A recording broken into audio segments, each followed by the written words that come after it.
I'm in Inglewood, living off Arborvitae. I'm on government assistance, and I run out of money, and I had to buy Pampers for Jelani. And I had $11.42 in the bank.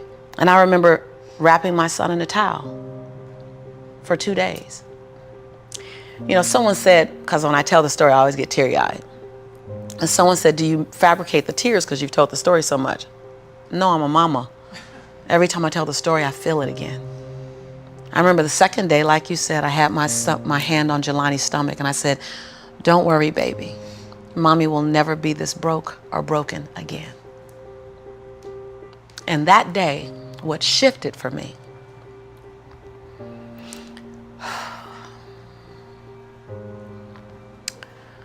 was I was willing, and I don't know if this is going to sound crazy, I was willing to completely die to any form of me that I had been so that I can birth the woman that I was becoming.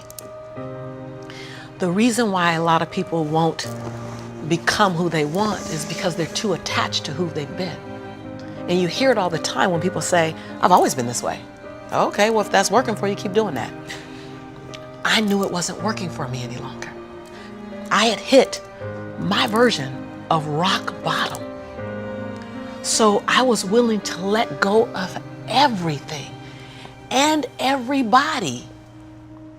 See, another reason why people won't get there is because the doorway is for you to fit through. You trying to carry everybody else through because you're trying to be Rescue 911. And you got to rescue you first. I am much more valuable to my family and to my community because I was willing to let them go through the door myself, teach myself, learn myself, condition myself, and then come back and get them. I'm much more valuable to them now. But I had to go through a window time of 10 years of judgment. You leaving us, hanging out with white people all the time. You going to these crazy countries. We don't know what you, I had to be willing to allow my conviction to make me inconvenienced. See, we want to grow, but we want to stay liked by everybody. I was willing to be my own rescue at the risk of your approval. But most of us aren't like that. Facebook is an example. We want to be liked. Well, I woke up and I like myself today, so your like is extra. My job is to like me first. I was willing to say every day, Lisa, you like you? Lisa, are you proud of you? Lisa, are you playing full out? Every day before I checked in with anybody else. That's lonely, by the way. Why won't most people do it? Because it's scary and it's lonely. So what did I do? I was willing to find people who had what I didn't have, who were living lives that I wasn't living, who believed things that I didn't know about, and I was willing to become their student. I got up every day and I ate a slice of humble pie. See, when you get to this level, even me 10 years ago, you can get caught up by reading your own fine print. See, whenever I hear people reading my bio, before I came on and you read my bio, I'm in the back going, yeah, yeah, yeah, yeah, yeah, yeah, yeah, yeah, yeah. Because I don't want to ever think I arrived. That bio is old. You should be interested in my future. Oh, that's my bio. What's my future? Oh, what are you doing? Who am I becoming for 2020? And we get caught up in our bios. We get caught up in our status. I never allowed that to stop me from going and sitting at the hem of someone and saying, what do you know about wealth? See, because there's 3 forms to money. There's 3 relationships to money. We learn how to earn it, we learn how to keep it, and we learn how to grow it. Well, I learned how to earn it because my theme song was, I'm a hustler, baby. And I want you to know, everybody with me, it ain't where I've been, but where I'm about to go. So I was singing that song. That was good. They know, right? I was singing that song when I was working out of my closet as my office. I was in a walk-in closet where you really couldn't walk in, you stepped in and turned, right? and the clothes rack, you know how you have the hanger rack, I had pant hangers in the closet and I had manila folders clipping on the pant hangers. Those are my client files. And I would sit there and I put $2.99 mirrors that you get from CVS. I put them all around my closet walls so that I can make my office look bigger. I worked out of that closet office for 4 years, singing that song. It ain't where I've been, but where I'm about to go. I knew that. I knew how to make money.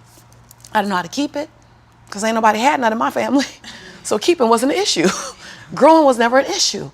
So I went to people who knew how to make it, keep it, grow it. I went to people who was about serving others to the highest level. See, I make a lot of money because I serve more people. See, all your success is on the other side of service. People trying to make money, if it begins and ends with money, it's going to be a short-lived victory. But if it's about transforming lives, then the wind keeps going and going and growing and growing. So I went to people that knew what I didn't know. And I killed my ego every day, murdered my she-go every day. Because I got a big she-go. I mean, come on, right? Every day, Tom. And I got hungry and I learned. I went to the same training 42 times. Yes, I said 42. Some folk will stop. This is how I've been there already. I learned that already. Yeah. No, I wasn't there. I wanted to be able to finish their sentences. I want to know what you know. I want to walk like you, talk like you, and then I want to then embed me in it. But success leaves clues. We're just not picking them up. I was the only African-American person at this conference. I was one of 2 women at this conference. Within the last 29 sessions, I led the conference. But I was willing to be the student first. So that's what I did, number 1. And number 2, I looked at every toxic behavior in my life.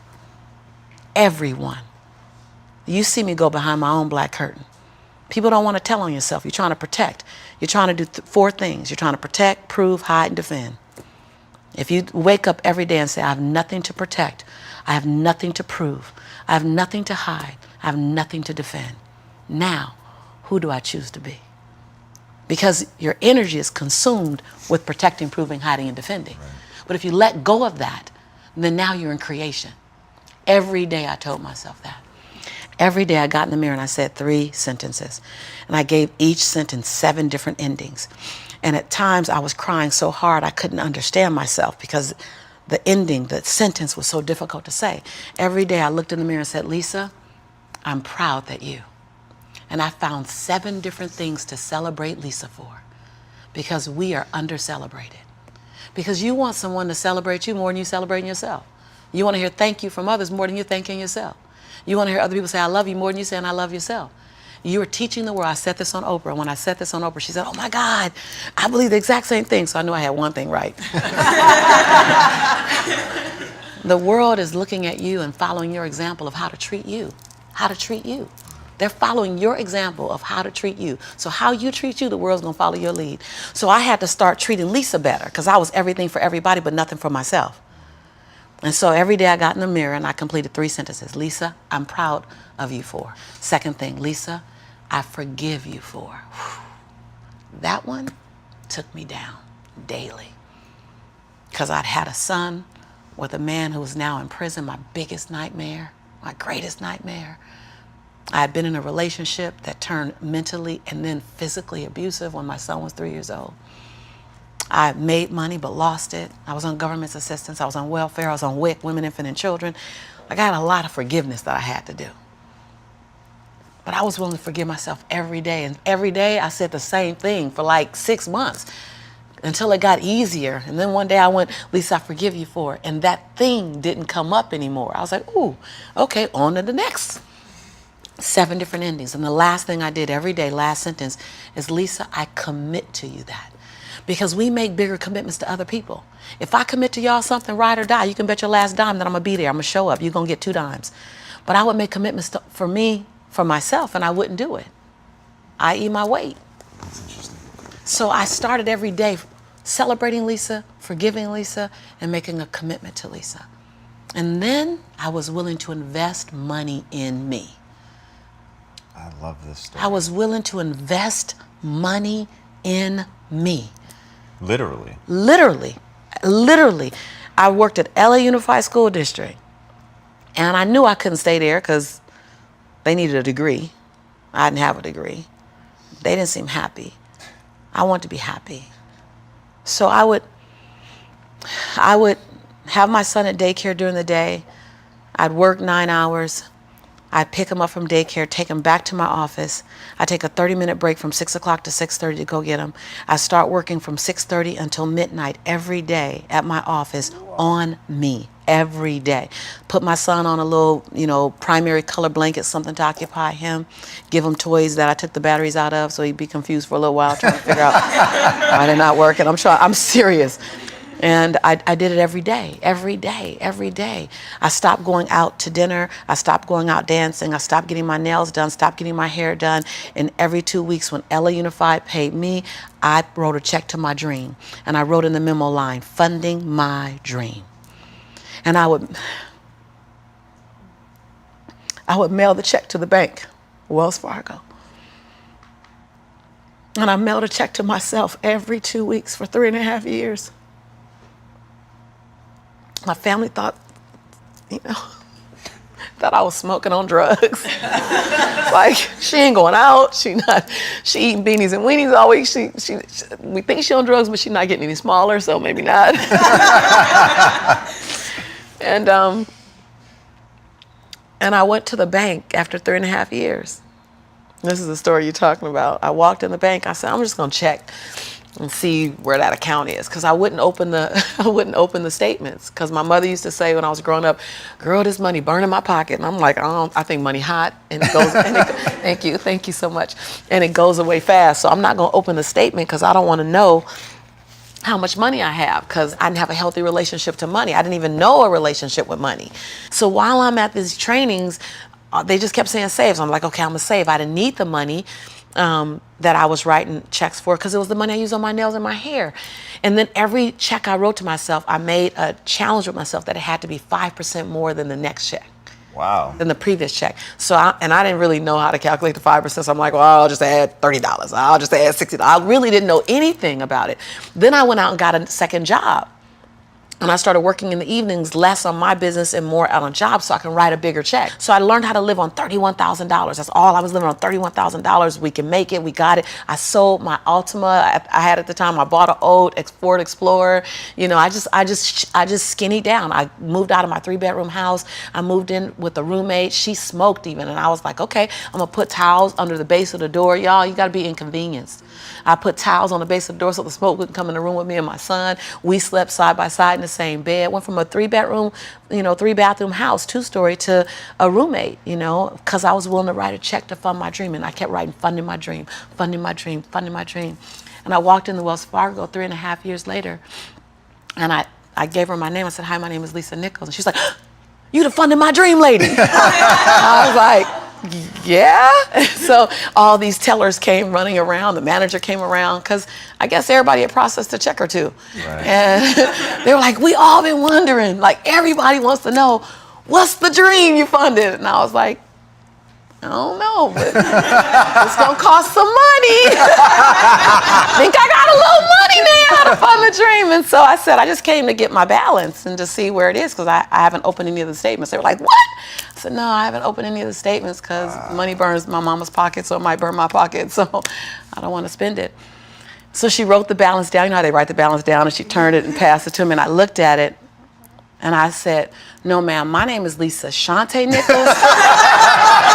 This is my social security number. I don't even want that money, because y'all gonna want it back, and I don't want to get in trouble, so can you just give me my account? Because I didn't know anyone in my family that had $5,000 in their account, $10,000 in the account. So when you write down that I have $62,500 in my account, that's not mine. And so they all teared up, like everybody started crying. They're like, no, it's yours. I looked down at my son, Jelani, who was 5 years old now, and I said, Jelani, I think life is gonna change for you and mommy. Oh. My son said, Mommy, can we finally go to McDonald's now? Because I've been making them homemade Big Macs for a while. I was like, Mama can make you a better Big Mac than, Ronald McDonald. So, because I was willing to inconvenience my entire life. My entire life. I was willing to disrupt my entire life to buy my future, to buy my possibility, to give my dream a chance. See, we're not supposed to tuck our dreams in on the pillow when we get up in the morning.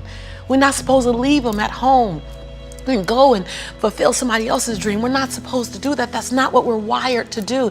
That's not who we are. Your human spirit doesn't care about the economy. The human spirit doesn't care that my son's father went to prison. The human spirit doesn't care what's happened to your family. The human spirit doesn't care about the past. You may have been molested, or your family may have been broke, or you may have been betrayed, or you may have a divorce. Your human spirit doesn't care about any of that. Your human spirit simply says, what's our command for tomorrow?